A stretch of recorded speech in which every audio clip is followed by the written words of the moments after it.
আসসালামু আলাইকুম। আমরা আসছি বসুন্ধরা বাড়িধারা আবাসিক প্রকল্পের এন ব্লকে 3 কাঠার একটি জমি দেখব। এটি হচ্ছে জমিটি। এই যে বাউন্ডারি ওয়াল দেখতে পাচ্ছেন, বাউন্ডারি ওয়াল করা আছে। 3 কাঠা উত্তরমুখী প্লট। জমিটি হচ্ছে কর্নারের পাশের প্লট। এটি হচ্ছে কর্নার প্লট।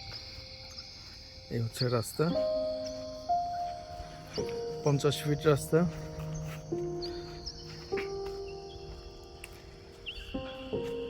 এই যে কার্পেটিং রোড দেখতে পাচ্ছেন, 50 ফিট রোড, রাস্তা রেডি আছে। জমিটি হচ্ছে কর্নারের পাশের প্লট। ওই যে কর্নার থেকে সেকেন্ড প্লটটি, 3 কাঠা উত্তরমুখী। স্ক্রিনে নাম্বার থাকবে, আপনারা চাইলে যোগাযোগ করতে পারেন। ধন্যবাদ।